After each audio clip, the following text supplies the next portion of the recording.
സാറിൻ്റെ ജനറേഷനിലുള്ള ഫിലിം മേക്കേഴ്സും പിന്നെ ഈ പുതിയ ജനറേഷനിൽ ഒരു സിനിമാറ്റിക് ഗ്രാമറുമായിട്ട് അപ്ഡേറ്റ് ചെയ്യാൻ പറ്റുന്നില്ല. പുതിയ സിനിമയുടെ ഗ്രാമർ എന്ന് പറയുന്നത് ശരിക്കും അതിനെ ഗ്രാമർ എന്ന് വിളിക്കാമെന്ന് എനിക്കറിയില്ല. അവരുടെ മേക്കിംഗ് സ്റ്റൈല് ചിലപ്പം അവർ വേറെ രീതിയിലായിരിക്കും കാണുന്നത്.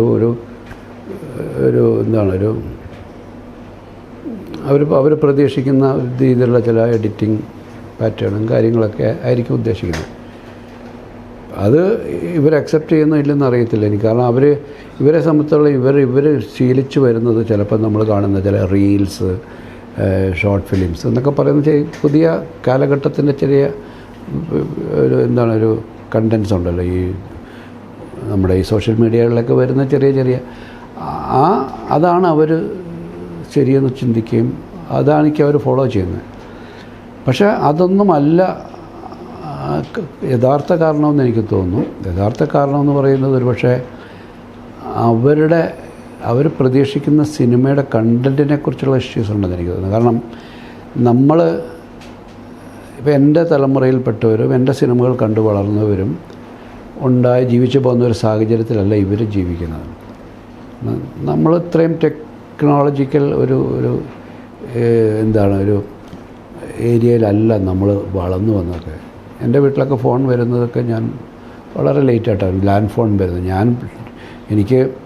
ഞാൻ മദ്രാസിൽ പോയി എൻ്റെ കല്യാണം കഴിഞ്ഞ് മദ്രാസിൽ പോയി താമസിക്കുന്ന സമയത്ത് ഒരു ലാൻഡ് ഫോൺ കിട്ടാൻ വേണ്ടിയിട്ട് എൻ്റെ നാഷണൽ അവാർഡ് കിട്ടിയ സർട്ടിഫിക്കറ്റ് വെച്ചിട്ട് രാജീവ് ഗാന്ധിയുടെ പ്രൈവറ്റ് സെക്രട്ടറിയായ ജോർജിൻ്റെ റെക്കമെൻഡേഷനിൽ കൊടുത്തിട്ട് തന്നെ ഒരു മാസം കഴിഞ്ഞാണ് ലാൻഡ് ഫോൺ കിട്ടുന്നത്. അത്ര ബുദ്ധിമുട്ടാണ് ഒരു ലാൻഡ് ഫോൺ കണക്ഷൻ കിട്ടാൻ. അവിടെ നിന്ന് നമ്മളിപ്പോൾ അവിടെ പോയി സിം അടിച്ചിട്ട് ഫോണായി കമ്മ്യൂണിക്കേഷൻ ലോകത്തിലെല്ലാവരും കാണാൻ അപ്പോൾ അവരതാ കണ്ടു വളർന്നേക്കുന്നത്. 90s എൻഡിലാണ് നമുക്ക് മൊബൈൽ ഫോൺസൊക്കെ വന്നു തുടങ്ങുന്നത്. അതിനുമുമ്പ് വലിയ സാറ്റലൈറ്റ് ഫോണൊക്കെ വെച്ച് ഒരാൾ നടക്കുന്നത് ഞാൻ ആദ്യം കാണുന്നത്. സാറ്റലൈറ്റ് പോലത്തെ വലിയ സാധനമൊക്കെ വെച്ചിട്ട്, ഈ വാക്കി ടോക്കിയുടെ പോലത്തൊക്കെ വെച്ചിട്ടാണ്. അപ്പോൾ ആ ടെക്നിക്കൽ അവർ ജനിച്ചു വളരുമ്പോൾ കാണുന്നത് വേറൊരു ലോകമാണ്. നമ്മൾ കണ്ട ലോകമല്ല അവർ കാണുന്നത്. ഈ യങ്സ്റ്റേഴ്സ് നമ്മൾ ആദ്യത്തെ ദിവസം തിയേറ്ററിൽ വരുന്നവരും ഈ ഒരു ഏജ് ഗ്രൂപ്പിലുള്ളവരാണ്, അല്ല 20-30 താഴെയുള്ളവരാണ്. അപ്പോൾ അവർ ജീവിച്ച അവരുടെ എക്സ്പീരിയൻസ്, നമ്മുടെ ജീവിത സാഹചര്യങ്ങൾ മാറിയിട്ടുണ്ട്. എല്ലാവരും പിന്നെ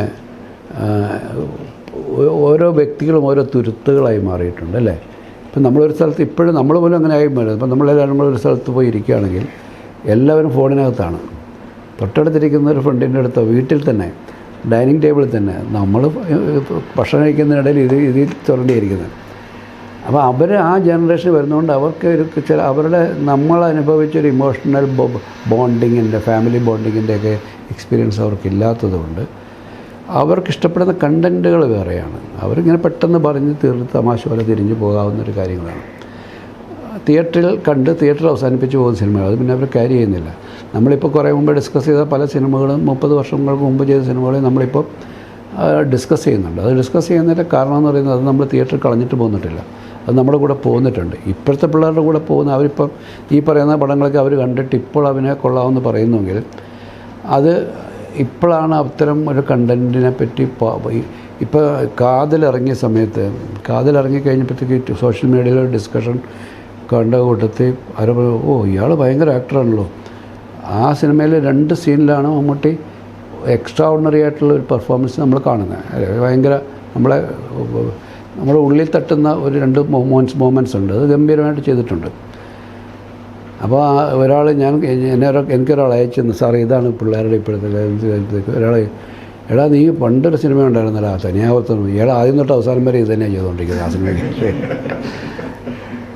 പക്ഷേ അത്തരം കാര്യങ്ങളെ അവർക്ക് ഐഡൻറ്റിഫൈ ചെയ്യാൻ പറ്റുന്നില്ല. അത്തരം ഇമോഷൻ അങ്ങനെയൊക്കെ ഉണ്ടോ റിലേഷൻഷിപ്പിൽ? അത്രയും പിന്നെ അണുകുടുംബങ്ങളായിട്ട് മാറിയിരിക്കുന്നു. ഒരു വീട്ടിൽ അച്ഛനും അമ്മയും ജോലി ചെയ്യുന്നുണ്ട്, എല്ലാവരും പിന്നെ അവരവരുടെ സ്പേസിലേക്ക് മാറുന്നു. വീട്ടിൽ ചെന്നാൽ തന്നെ താഴേന്ന് മോനെ ഭക്ഷണം കഴിക്കാൻ വിളിക്കണമെങ്കിൽ മെസ്സേജ് അയക്കേണ്ട അവസ്ഥയാണ്. അപ്പോൾ അവരുടെ മാറ്റത്തിനത്തുള്ള സിനിമകൾ നമ്മൾ ചെയ്യാൻ പറ്റുന്നില്ല, നമുക്കതറിയില്ല. അവർക്ക് വേണ്ടത് കൊടുക്കാൻ നമുക്ക് പറ്റാതെ പോകുന്നുണ്ട്. അതുകൊണ്ട് അതായിരിക്കാം മേക്കിങ്ങിൻ്റെ കാര്യത്തിൽ അവർ പറയുന്നതിനോട് അത്ര ശരിയല്ല. കാരണം നമ്മുടെ മേക്കിങ്ങിനെ പറ്റി നമ്മുടെ മേക്കിംഗ് ആണ് ശരിയെന്നുള്ളതല്ലേ ഞാൻ പറയുന്നത്. ഇപ്പം ഞാൻ ഈ ന്യൂ ജനറേഷൻ സിനിമയുടെയൊക്കെ തുടക്കകാലത്ത് വന്ന എൻ്റെ സിനിമയാണ് അപൂർവരാഗം. അത് ഇതിൻ്റെയൊക്കെ ആ കാലഘട്ടത്തിൽ ആ ചെറുപ്പക്കാരുടെ അവരുടെ ലൈഫ് തന്നെയാണ് അത് പറഞ്ഞേക്കുന്നത്.